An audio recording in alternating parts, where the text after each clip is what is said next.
Hello and welcome. Hello, Our everyone. Aimee at last on her own. I know. So Aimee's actually been on a couple of getting a lifts way back at the start last That's year. what I was looking back at last night. I was scrolling through going, who was it? Because it was Kelsey and Aimee. I thought, I've not done this myself before. I couldn't remember if I had or not. You but were it wasn't. It was with actually them. like the third or the second, dead early anyway. Yeah. With Emma, the very first kind of big one that we did. But anyway, Aimee hasn't been on her own. Just me and Aimee chatting. And I don't know really, you do share quite a lot on your stories, but I don't know if people really know about you. No. Like the way that I would dig in I know. to find No, out. they definitely don't. And you have, I mean, I know you quite well, so I feel like I know what your mental state Yes. and health is like because I know you. And so I feel it would be good for us to try and get share. more of that out to share, Yes. and because people will relate and understand and Yes. whatever. So I know, like right now, funnily enough, right now you're actually struggling. You've said that yourself. Yeah. Aimee said in her stories that she's really struggling with everything that's going on mentally. Yeah. And I do want to ask you about your childhood and things like that, because Yeah. I know about that and you're happy to share it. Yeah. But see the now, like what is it that's bothering you or affecting you Right now. just now?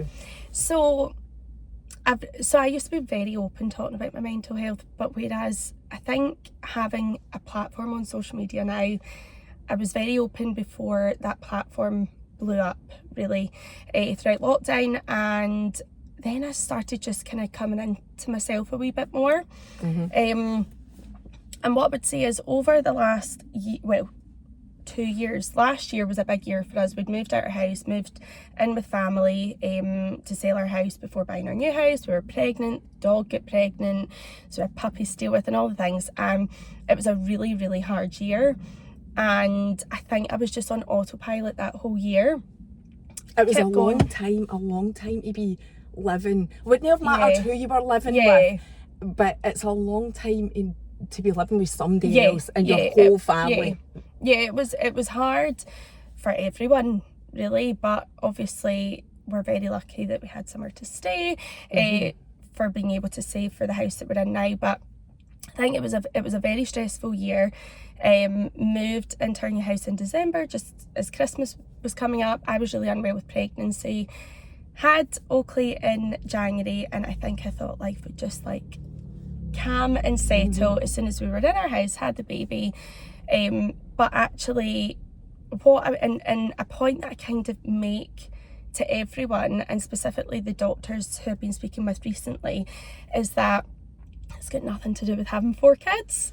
Having 4 kids for me is a doddle, and I am in my prime. And actually, I say quite often I wouldn't mind another lockdown. The likes of just being in the house, just me, Kyle and the kids, because that is my happy place and where I am most relaxed and feel just at ease.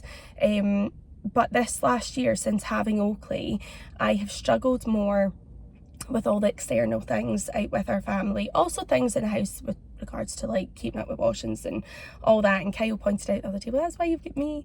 I'm like, I know, but I should be, there's a pressure as a mum that I should be the one on top of the washings, on top of the dishes and all the things. But I feel this year, and it's so this is what I have started speaking about a wee bit more online, and I've spoken to you about, is the ADHD. And I'm reluctant to even mention that because I feel like at the moment online there's a bit of a trend. Kinda, I'll say it for you. There is. Yeah. I know what you're saying, because I feel I'm on the spectrum as well, and I've spoken about that. And I'm like you. I don't like to make a big rah-rah about it, because I feel like there's a trend as well. And that's on one hand, but then on the other hand, and this is where you come in, I hope you don't mind me saying this, there are people on the spectrum who need the support. And that's the difference. Like, I'm nearly 50 and manage my life, and I know that I don't need the support because I've lasted this long. I just know I need to manage it myself. So I need to support myself, but I know I can do that. But then there are people like you, and I know your story, and I know how you've been feeling recently, and you're trying to get support, and I'm thinking, I agree with you. You need it. You're actually, it's debilitating for you. It's actually affecting everything. Your life. Everything. Yeah, I think that's where I'm at now. So in regards to ADHD, I've only started speaking about this a wee bit more online recently because it has now got on top of me and it has totally now consumed my life. But I've mentioned to you just before there, I've been so hyper focused on, I've got ADHD and I need help for this ADHD before I can live my life. But now every single day I'm not living my life because I'm so focused on I need help before I can do that. And where I first became kind of aware of the fact that I 1,000,000% have got ADHD, and actually the more I've kind of delved into it and I've spoken with my mum, there's a lot of autistic traits there as well, things that I thought were ADHD but actually no, they're more on the kind of autistic side of things. But last year it was, I remember very clearly, I was in Kyle's mum's house, and a friend that I'd made through Instagram, she shared online that she had just got a diagnosis and she was going down the medication route, and these were all the kind of symptoms and things and that she experienced. And I read through all these symptoms and I burst into tears because for the first time in my life I felt seen. I went, oh my God, like these things, that's all me. And I instantly messaged Chantel and I went, oh my goodness, I think I might have this too. And she went, oh, you definitely have it. She knew from seeing me online but also speaking with me offline and her own experience and looking into it. I think ADHD people attract ADHD people apparently, which I've kind of learned more so now. And she said, you definitely do have it. So I, at that point, this was before I found out I was pregnant, really looked into it, and I had myself just totally engrossed. Then found out I was pregnant and the dog was pregnant as well, and living not in our own house, I thought I don't have time to think about this anymore. At the time I was like anti-medication. I just thought, no, medication just masks your symptoms, like it doesn't actually help. And that was just my own, having been on medication previously, but we can talk about that because that was the wrong medication I was on years ago. But I just kind of brushed it aside and I thought, when we're in our new house, when we've had the baby, when we've got no puppies, we've got no whatever, when life settles, like I'll look into it then. But obviously life never settles when you've got a million kids and a house to run and all the things to do. But what I've noticed is since having Oakley, it's got worse. And this is what, looking back when I've spoken with my family about it, there's things that affect me every single day. Like every single day without fail, I lose my keys. And my keys are either in my pocket or in the door or on the stairs where I have to put them, because if they're not anywhere else, that's where I remember where they're put. And the kids always then find them for me because I lose them every day. Decision making, cannot make a decision on anything really. And I think people on Instagram have picked up on that because quite often I'll come up, like when we were moving into our house, right, what side table do I need in my living room? I couldn't make the decisions, I needed people to make it for me. Dinner time, Kyle will ask me what you want for dinner. I physically can't make decisions for myself, and so many other things, procrastination and just loads of things that affect me daily. I've also lost my point because there was another point to this. You were just saying that everything that happens every day. Oh, yeah, so looking back, it's come in waves. Other kind of side effects, I say side effects, symptoms, whatever you would call it, throughout my life, and it seems to be things that trigger it. And that never made sense to me up until recently. I've looked more into that because my mum said, you're not getting a lot of sleep, you're probably just really tired. And this was before my mum kind of, I think, she's come round to now accepting the fact that, yeah, I think there's something there. She's wanting to help me now to look into diagnosis. But actually lack of sleep, stress, and just kind of there's things that trigger the ADHD to basically be more intense. And so since having Oakley, I was thinking, well, it's not since having Oakley and having a baby, because I thought I don't want to say that out loud and people to say you shouldn't have had another baby. No, but you're technically postpartum, which is when things are generally heightened.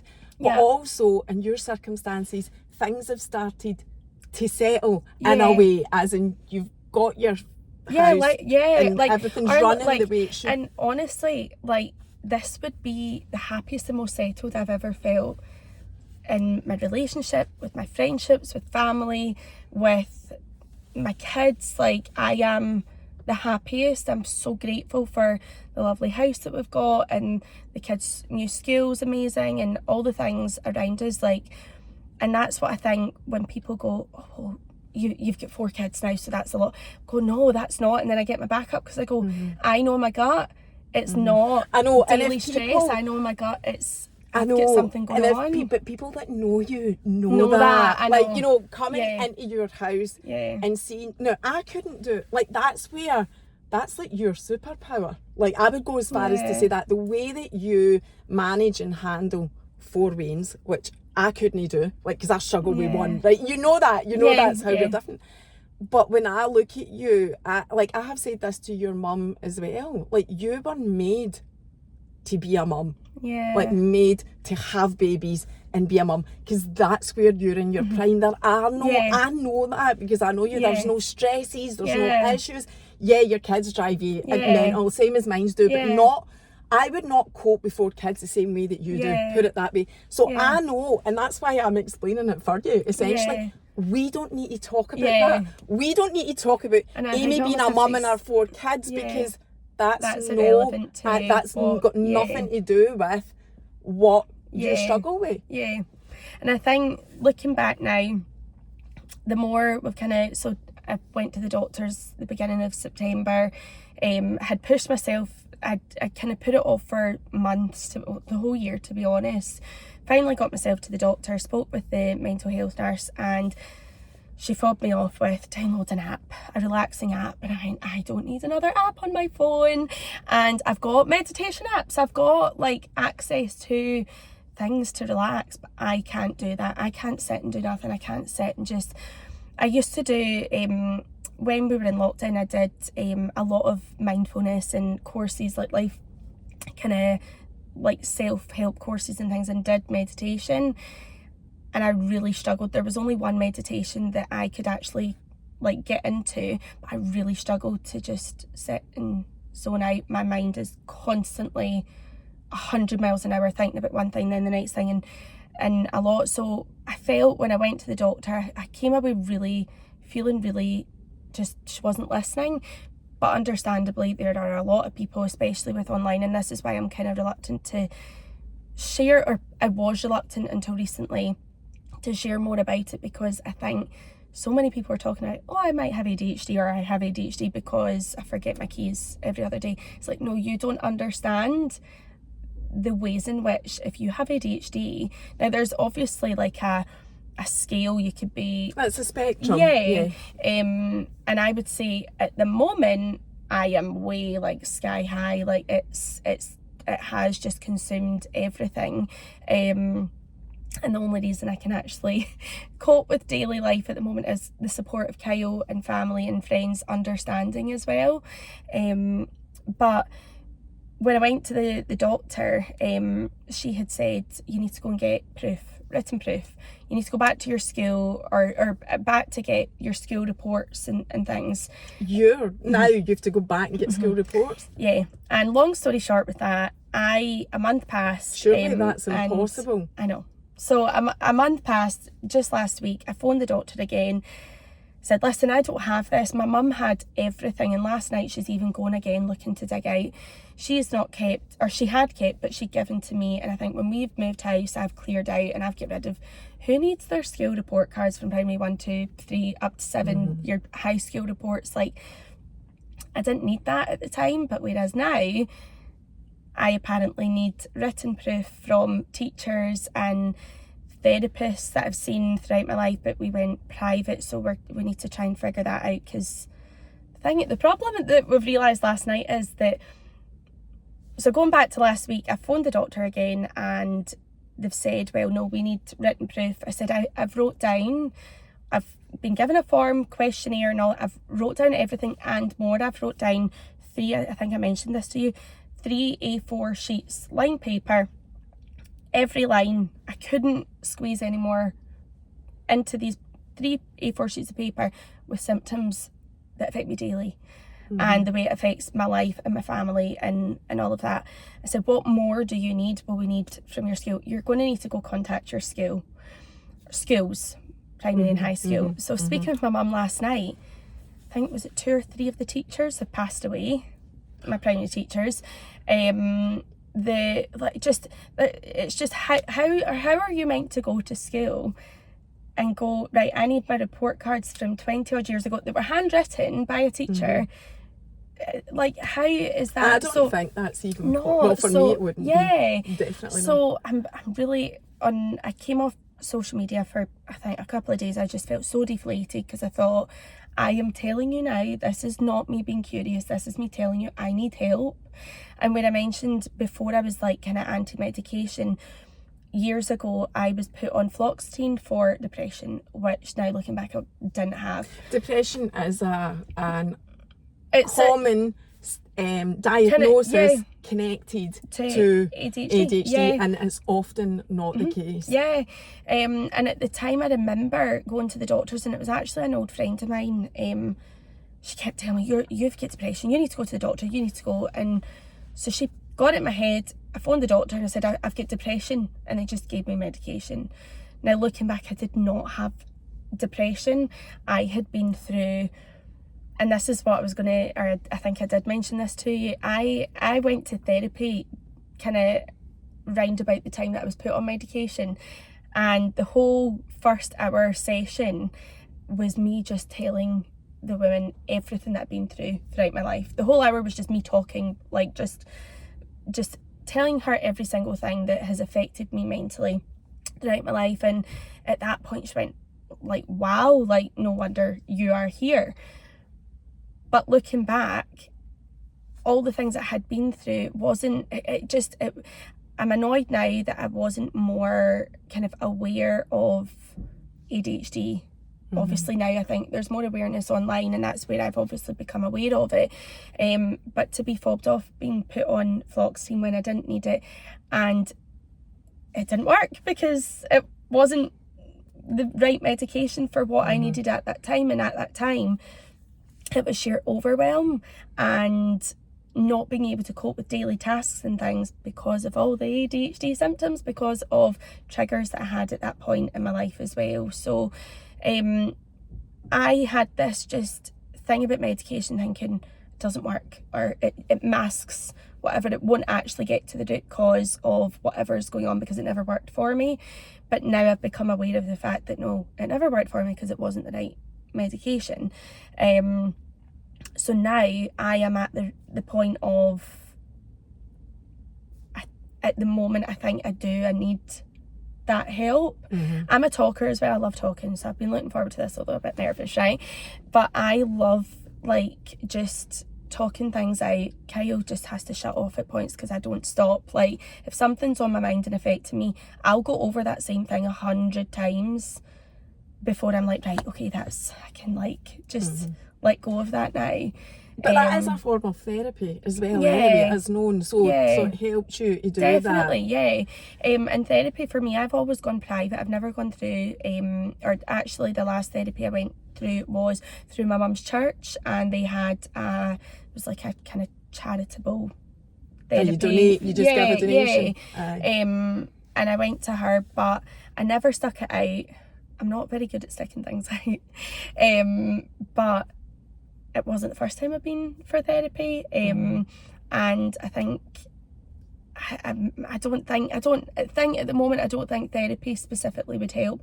I think I need something, a wee magic pill that will help me get to a stage where I can then think, right, this is how I can help myself too. And I don't know, I'm not a professional obviously, and I don't know about ADHD meds specifically, but I do know a lot of people that do take them for that reason, and it helps them. And you know, right, so that's where you are right now. So we've just given an overview of where you are at this moment in time. But I think, again, what people might not know about you is this is actually a mental health thing, whatever, that you have had from early on, and there's been loads of things that have happened in your life that you've been thinking about that you think contribute to everything that's happened and where you are now.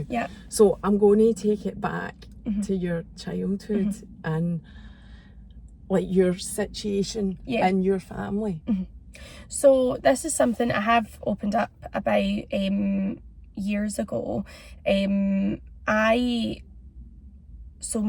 been brought up, my dad is my dad, but he's not my biological dad.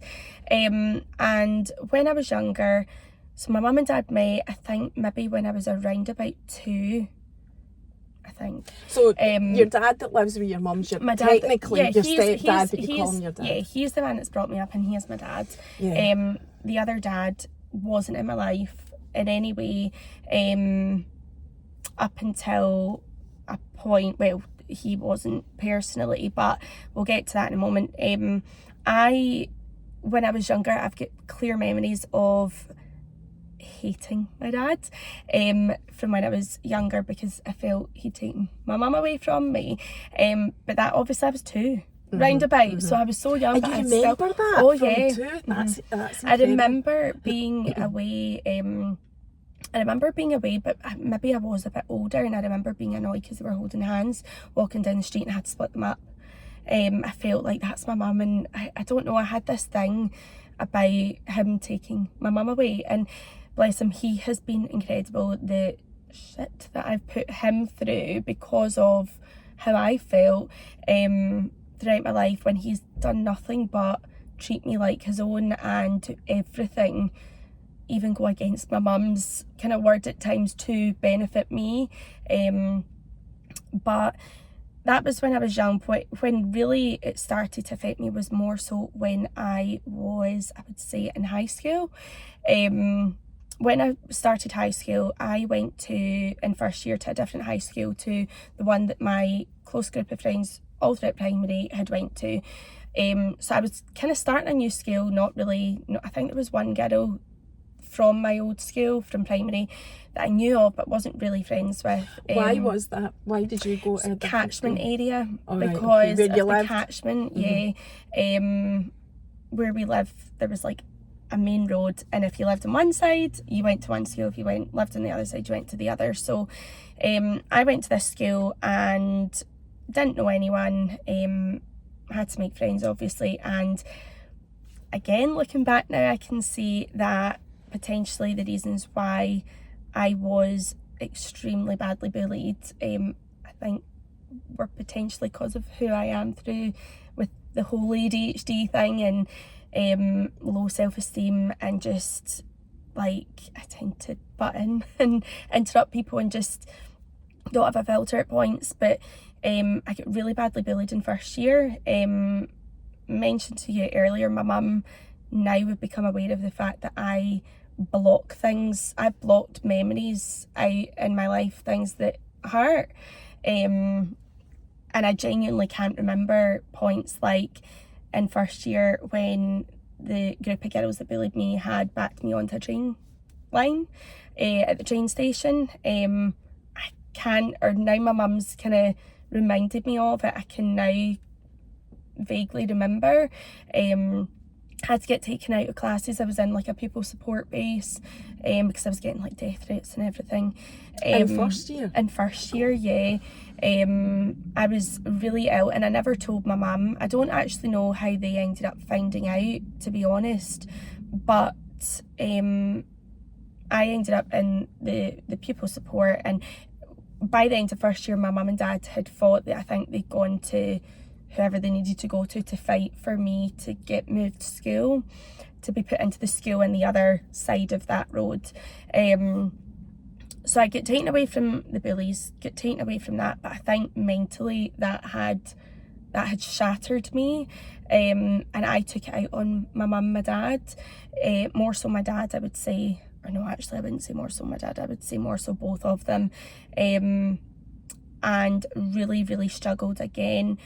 Like emotional regulation, just I am either really high or really low, and particularly when I was younger I really struggled to manage my anger, and it could be anger out of being hurt or being sad, but it would come out in anger. And throughout my high school years, I think the bullying did really affect me, but I also, throughout, when I moved school, the group of girls that I had been friends with, they kind of split and made new friends. Two of them had stayed, there was 4 of us, one of them had made friends with another group, and 2 of them, they'd almost become kind of like a duo there actually, which is lovely to see now. They're still the best of friends, even still now. So when I started this school again, it felt like I was coming and having to make new friends because I didn't have my friends, because the friends that I did have in primary, they'd all made their own new friends. And one thing I've always felt, and even now still, is maybe not so much now in recent years, but I still felt in my adult years, was that I just never felt like I fitted in. And I always tried to kind of fit in with people, but I probably wasn't really being truly myself at points, or maybe I was, and I just felt like I never fitted in. So I really struggled throughout high school, and really took it out on my parents. Some of the things that I did, and bearing in mind my mum had 3 other younger kids, but the rages that I would get in, it would be like I was like possessed. And then I'd lash out. My mum mentioned to me just weeks ago, I broke her nose. Oh my God. At one point. I can't remember that. That's something I've blocked out, but I broke my mum's nose. I think she's tried to grab me because I was banging my head. Mum used to call me the head banger when I just started walking. She said if I get really frustrated, I'd find a brick wall and I'd bang my head as a 1-year-old. But as a teenager, I would get so frustrated, I'd just bang my head on. So I was banging my head, I think she said, on one of the mirrors, and she's went to pull me off, and I've just head-butted her, flung my head back, and I've broken her nose. That's to how extreme it was, and that was all throughout high school. I was very rebellious. I took to drink, and I think it was quite a liability. I think I never really, I struggled in school socially, but also I just couldn't, school was just not for me. And in fact, the head of our year, who we need to go and look for to speak to for the going to the doctors, but I remember him taking me into his office and saying, listen, do you know what, school's not for everyone. He had a best friend who had left school whenever it was, I think it was 5th year, because this was the beginning of 5th year. He'd spoken to me about this after years of me giving the school kind of a lot of bother, because I just wouldn't turn up to class, or I would go and hide in the toilets because I couldn't sit in a classroom and listen to or take in anything that I was being taught. But he said to me, my friend never stuck in, he now owns his own business, he's an entrepreneur, and so school's maybe not for everyone. So I actually ended up leaving. It would have been, I think, gradually throughout 5th year. I just didn't really go, and I ended up going to college because I thought, oh well, I'm not good at school, but I'll be good at college.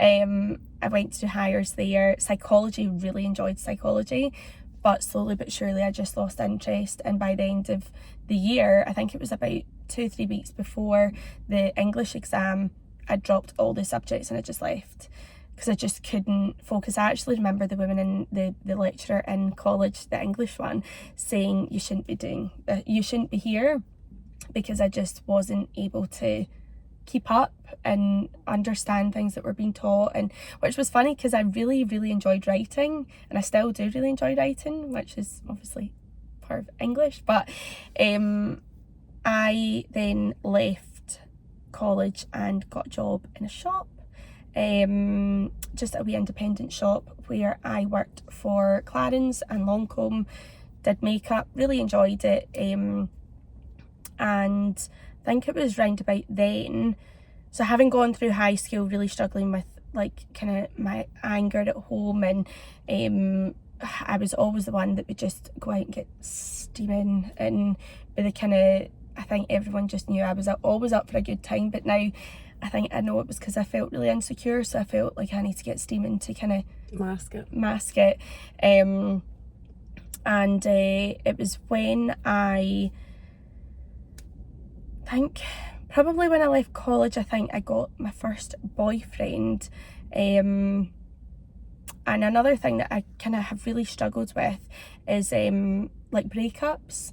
Whenever I've had 3 serious boyfriends, one being Kyle, but whenever we've had breakups, Kyle and I have had 2, when we first started seeing each other, we'd had 2 breaks. I was... Do you go into self-destruct? Suicidal, yeah.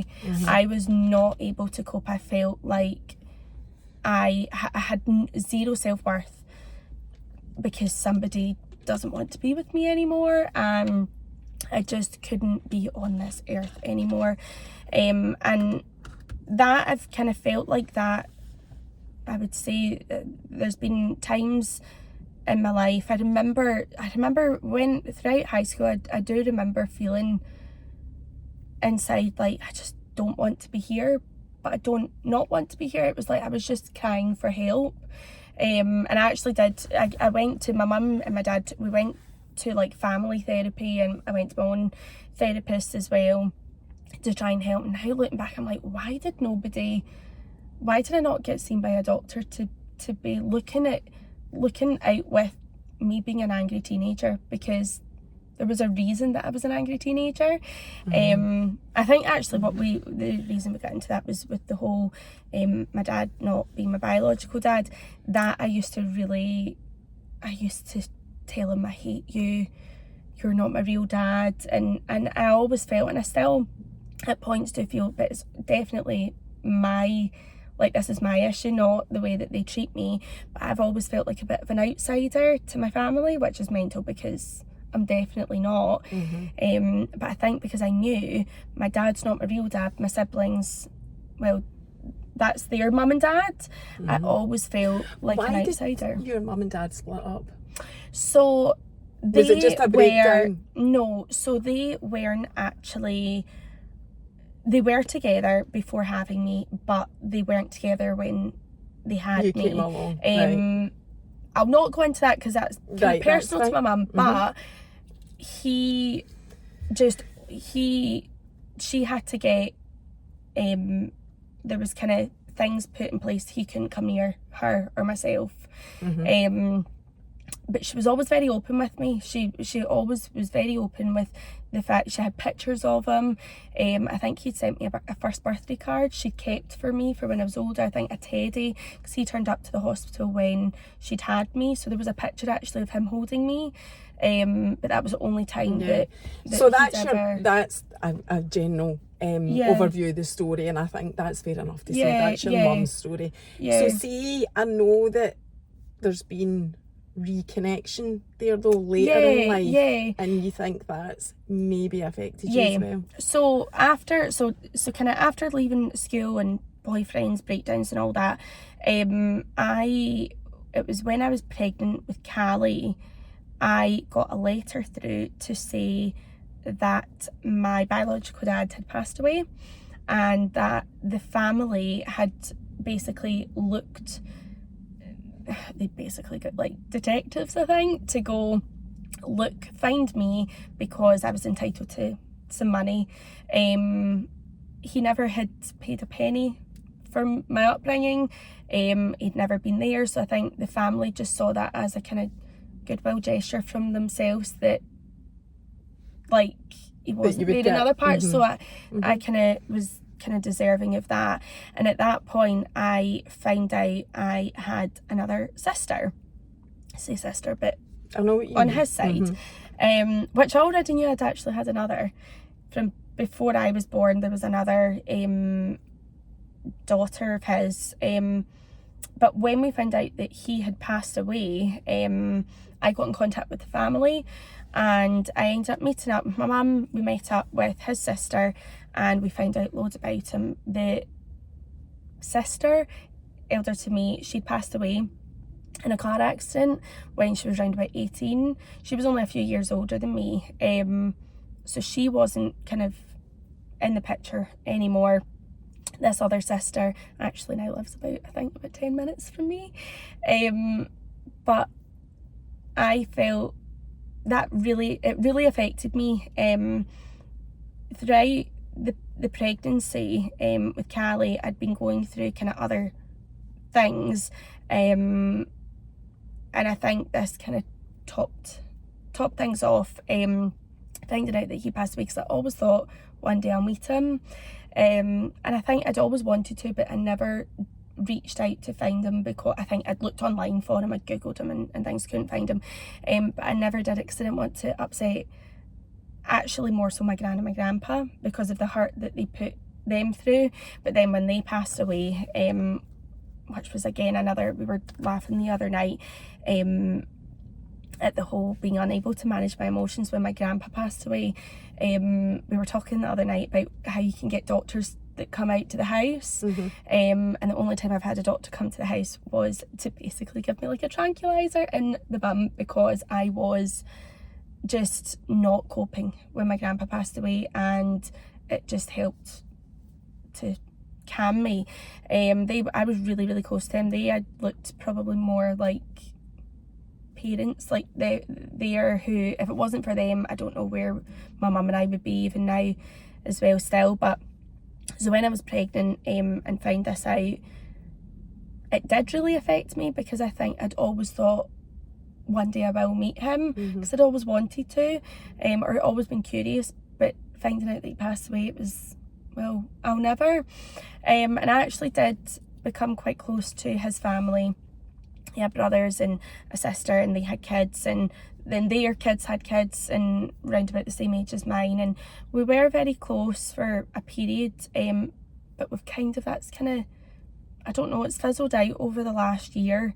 I don't really hear from them, and I think inside I've thought, well, I'm not hearing from them, so I've not reached out to them. But in between now and then, as well, we found out that there was another brother as well, the year after. So whilst I was pregnant, I feel like I'm going here, there and everywhere. And do you know that? That way, there is so much that I could go into, because even now still I'm thinking, right, backtrack, because there's things that I've not mentioned that I could talk about. The likes of before being pregnant. In fact, I'd mentioned this to you recently, and we've not gone into the story, and how when my gran had passed away, so when my grandpa passed away, the doctor had to come out, give me the injection in the bum to calm me down. But when my gran passed away, Kyle and I actually we'd been together for, I don't know, a few months, had split up round about the week my gran had passed. I think it was like the week after, and I ended up in Leverdale.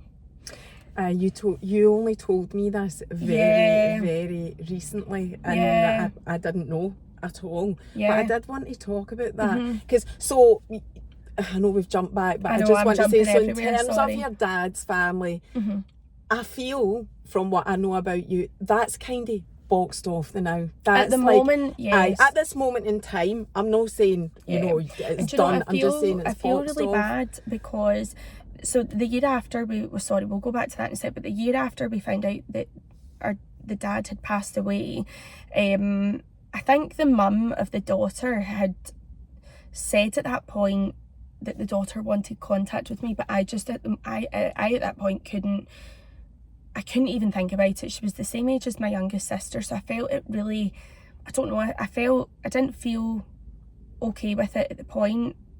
I think it was a shock to me as well, but things that I was going through throughout pregnancy, with Callie, that was a really dark place. So it was near enough exactly the year after that one of the uncles, Joe's brother, had phoned me to say, you've got a brother that we've all just found out about. He's Australian, and he's done all the research to find out who his dad is. He's found out his dad passed away, but would you like, he would quite like to get in contact. And we got in contact, and we spoke every day for months. Again, I think I very much hyper focused on, I'd always wanted a big brother. And it's funny, because I'd always dreamt of having a big brother. There I was, I had one, and he looked very similar to Joe, and we had so much in common because we'd never met Joe, whereas this other daughter he'd been very much part of her life. So we were like intense, spoke all the time. Again, this past year, it's fizzled out, but I feel like, you say, I've kind of had to box that off just now, because mentally I cannot. You just can't cope with that as well. And that'll probably be something that you'll come back to. Yeah, because you've probably got a lot of working through of that. But I feel really awful because particularly the brother, he has just suddenly not heard from me. And that way he's not heard from me for so long. So then I feel overwhelmed at the thought of, oh my goodness, I need to go back and explain why. But I'm just, at the moment, I'm not.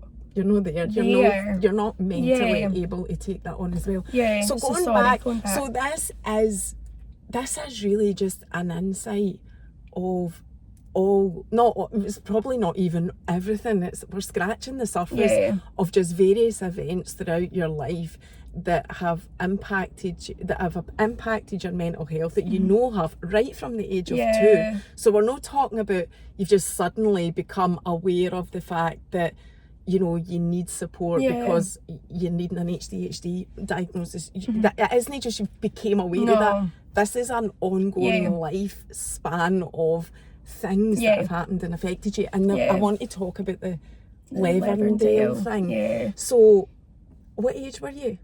So I would have been 20, around about 20. Yeah, are you 20. 33 next month? 32. 32. See, I get confused I don't know. We were at your 30th, but then was it not a year later because it was lockdown or something? I get totally confused. So I'll be 32. No, I think I will be. I was thinking this the other day. Born? 91. Yeah, you'll be 32. 32. November. I don't even know. Right. I don't count. So you were 20. So I think I was 20. So I, as I mentioned, have struggled with I think any emotion, sadness, frustration, like hurt, it would result in anger and me lashing out. I remember throwing brand new ADHD straighteners down the stairs at mum's and they broke and I was devastated. But in that moment I had no control of myself. And when I was 20, I think it was around about 20, my gran had just passed away. I wasn't getting on with my mum. But I think, again, life, I wasn't kind of getting on with what was going on inside, but I didn't understand what was going on inside. Now looking back, I can understand it more, and I think had I gone to the doctor and got help, then things would be totally different. But my gran had passed away. Kyle and I broke up within about a week of that, and I just was not coping. My mum and I had a big fight, and I say my mum and I had a big fight, but I was fighting with my mum, not physically, although potentially, and I've blocked that out, and I ended up harming myself, which I was looking this morning. I've still got scars on my arms too, harmed myself, not because I didn't want to be here, but because I did not know how to fix things and make it feel like the whole world wasn't against me. So I had my mum's family friends of ours had taken me to theirs. I'd went to their house, and I was, I think, if I remember right, I think it was tweezers or something, anything sharp had snuck in and was just going for it on my arm. But again, I wasn't trying to actually kill myself. I just needed help. And somebody who we're very, very close to now are my mum and dad's very close friends, their son, who I'd almost looked up to, like I'd always wanted a big brother. I almost looked up to, especially at that point, like a big brother. I remember just lying in the bed and I was trying to phone Kyle. Kyle was down in Newcastle at this point, not really giving a shit about me, to be honest, at that moment, because he and I had split, and I don't know, and I just needed somebody there. And at that point, Gary, he was there for me, and they ended up phoning and they had to get people from Leverdale to take me into the hospital. So you were sectioned? I was sectioned, yeah. I get chills there. I was sectioned, and I was there at age 20, and I think I was there for about a week. And Gary, he visited me. He was the only one that I would even let near me. He visited me every single day. And God bless him, at the time he didn't have kids, but he had a wife and he had his work. He worked in the police, and he was really there for me in a way that I needed.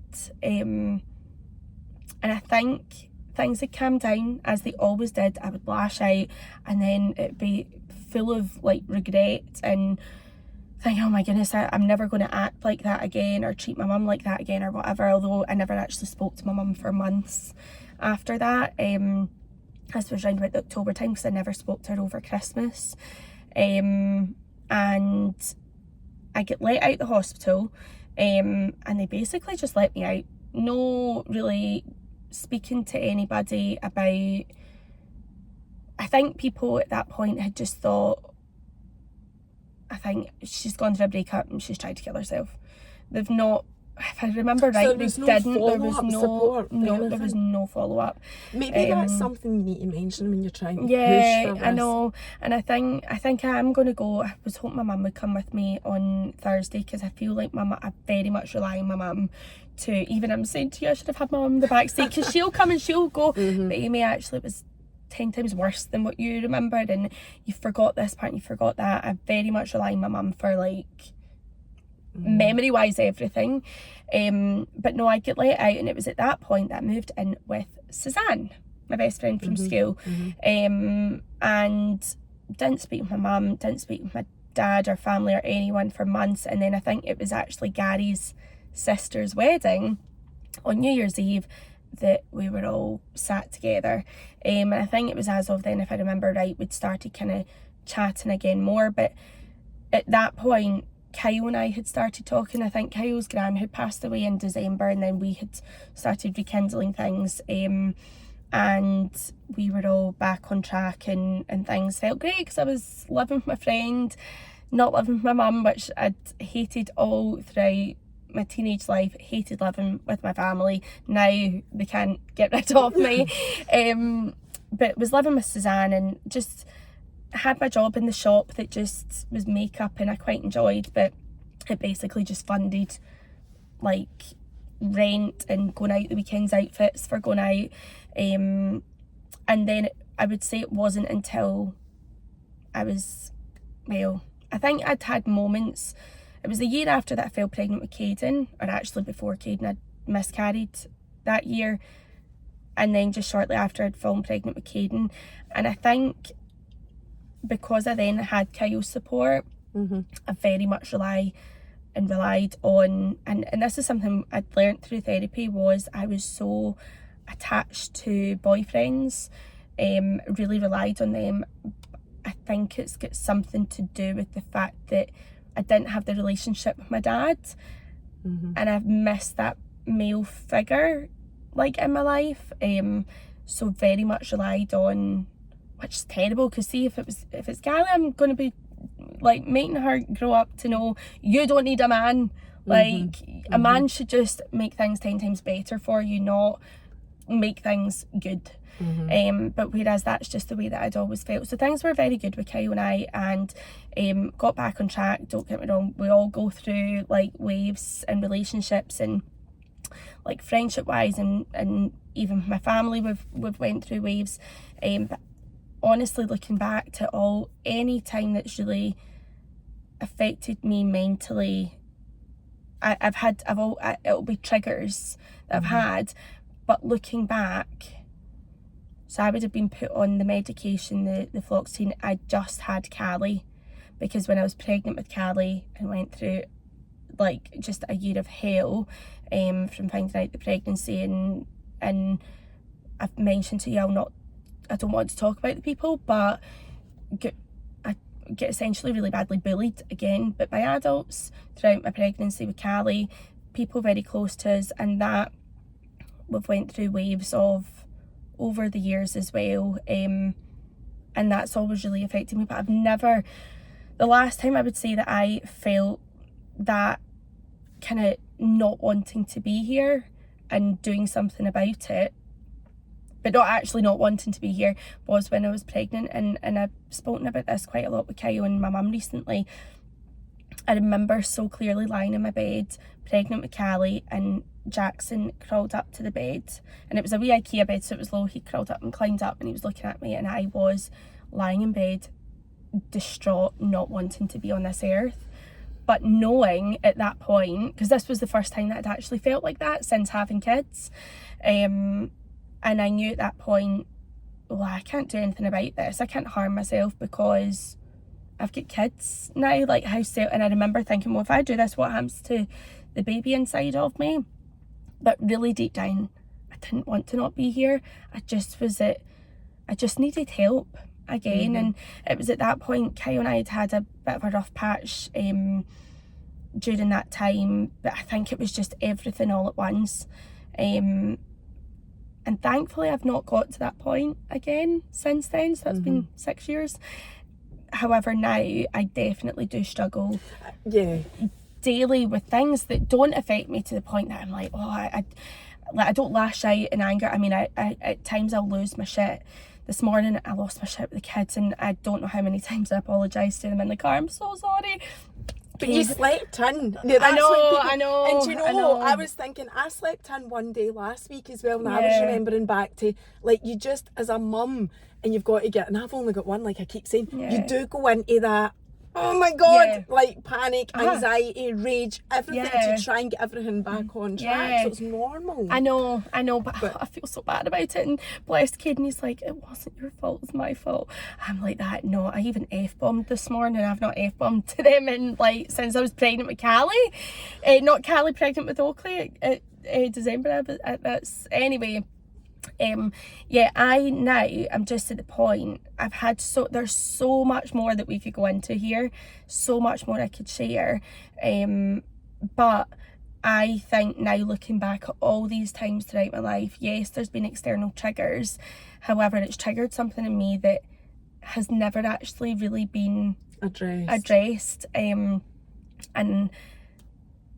like, my family and I, we joke now, we go, oh, it's the ADHD, like, but it's serious. I try and joke about it to kind of make it does things light-hearted, but it really does. And at the point just now, it's affecting us in so many ways, particularly financially, like impulse buying, spending money, having this like urge that Kyle get paid and the money's gone.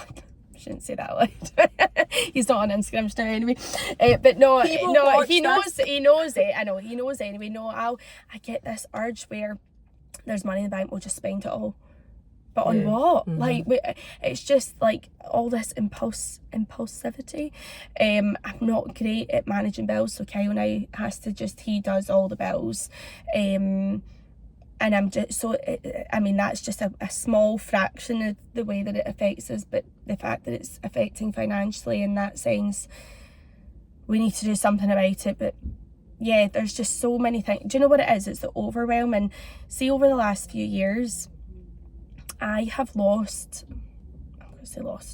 I've let go of friendships who have now, when I think back, I actually have thought to go message them going, do you know what? Like, actually is the cause of me not being able to text you back for a week or so, because I was trying to explain to them, I can't understand why, but I feel this sense of overwhelm to text people back, and there's certain old friends in my life that wouldn't get that. But I think as well, they also didn't understand the whole social, which we've not even delved into any social media wise, kind of, in the way that my life is, they didn't understand. But I, now over the years, I felt I'm letting go of people that just bring us nothing but hurt and anxiety and make me question myself. If you're not bringing anything to the table, and it goes both ways. Like, I've got friends that will chase me up and go, right, Aimee, I've texted you how many times and you've not replied, what's going on, come here, like, answer me now. But they get it. I was just going to say that I think people, like, society has this thing, and I get this as well, you know, where if you message somebody, you expect a reply, if you're asking a question or whatever, but then there's so that's just black and white on the face of it. I'm conscious this car's absolutely roasting. It's quite warm, isn't it? Yeah. But that's just on the face of it. But then, like you, I know. And I know people get annoyed at that if they don't know you. But I know that about you. I know. Like, I could message you and go, I don't know if I'll get a reply to this. But I think I'm kind of at that stage with myself where I don't get too attached to a reply anyway. Like, that's just me. But I understand that society have that kind of expectation. But where you're concerned, that's just the point I'm trying to get to. I know you well enough to know it's like, I don't know if I'm getting a reply. And then other days, like yesterday, you hear from me a million times. I've got 14 messages, an exaggeration, but you know what I mean? It's just like, but I knew, and I said that to you this morning, I knew that you weren't in a great frame of mind, not in a bad frame of mind, you just weren't. Yesterday was if we had done this yesterday, I'd have probably cancelled. But today, and this is the thing that I struggle with, is I am so unpredictable. One day I could be great, next day I could just have nothing in me, and it's that affects Kyle and the kids, because one day I could be on top of washings, the next day I could just be like, Kyle, I can't do anything around this house, I can't.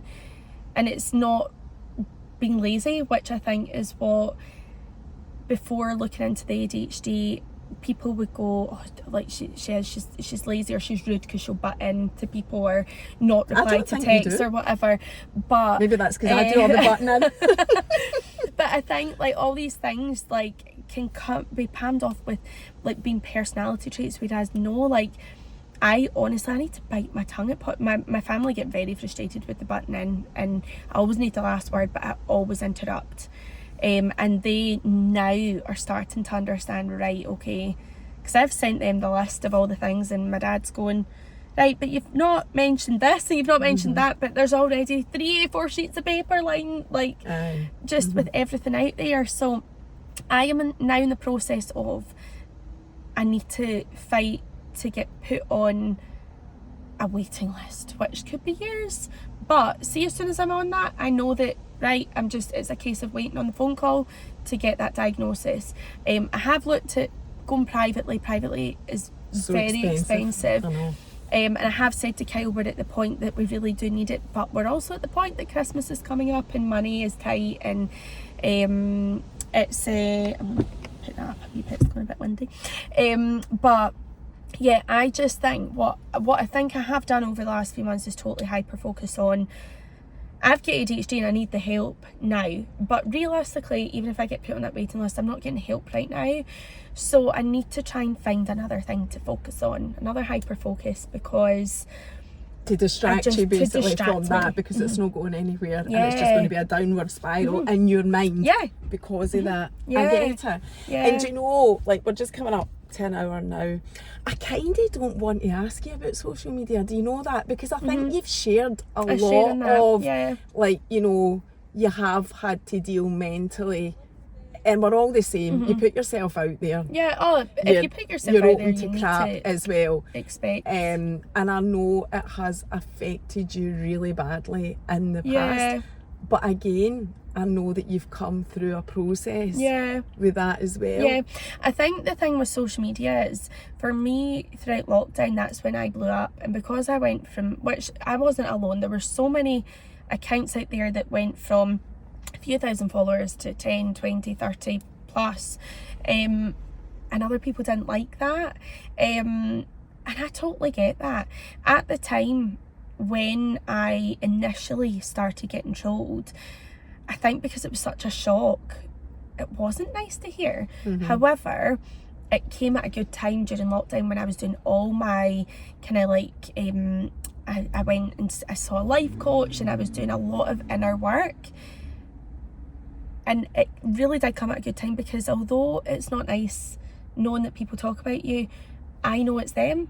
It's not me. And that really, honestly, what I would say is, when it comes to social media, that doesn't affect me, because I know it's not me. If I'd done something wrong, like I mentioned this actually for the first time on my stories last week or the week before, in lockdown, I'd get reported to social work. You know about that, don't you?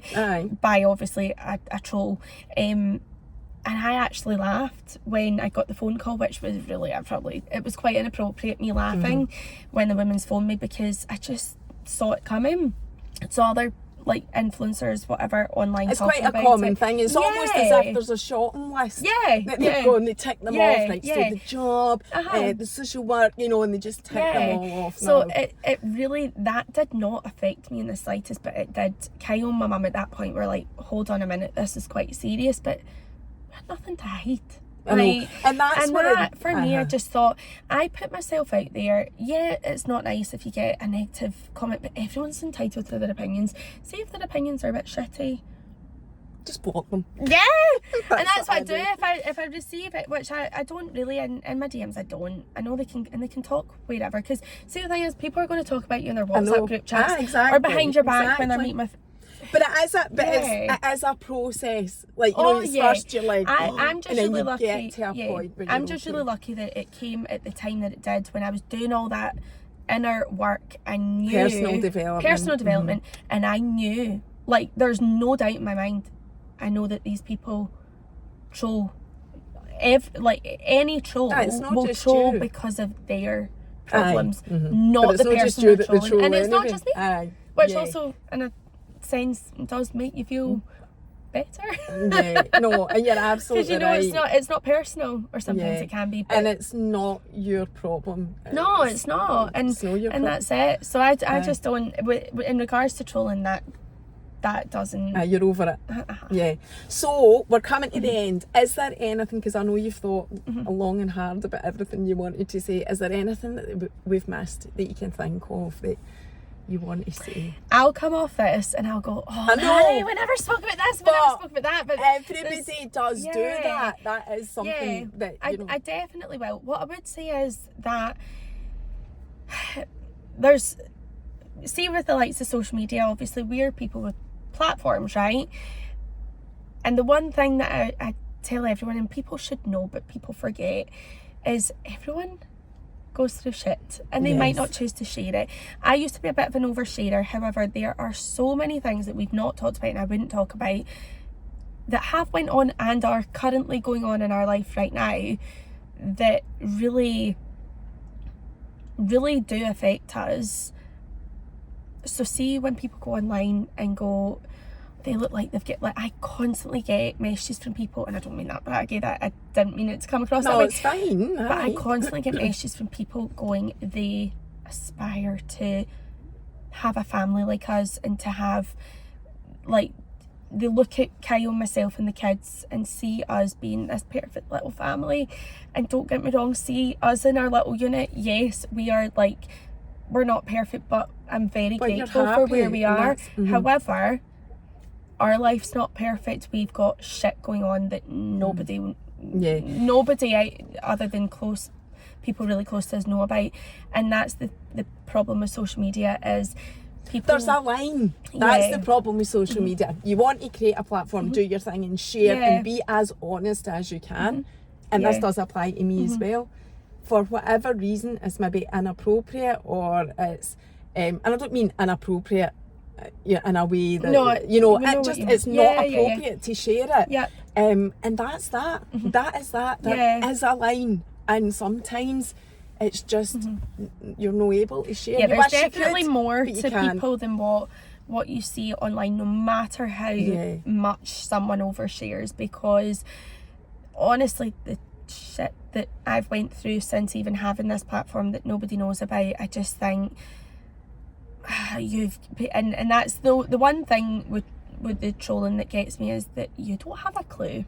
And that is literally don't have a clue. So finishing off, just like, there's definitely other things that we could have gone into, but obviously things that we've talked about that people will probably be like, would not have. I remember when I'd mentioned to you about the Levern tail, you were like, no way, like, because I just, you just would never imagine someone like me, but like who do you imagine to go in, like, but but lots of people do, actually. I know, and that's the thing. It is normalising the conversation around it. Definitely. So anyway, thank you so much. I think that was amazing. Quick disclaimer, this isn't a love bite. I was actually thinking there, she's no mentioned that, and she'll be raging that she's no mentioned it. It's a wee dry patch. Tan on and I get dry throat. I only got that through pregnancy. Nobody's judging me, it's fine. And even if it was a love bite, we'd all just be going, you're lucky, Bism. Right, thank you so much. Thank you. See you next time. Bye.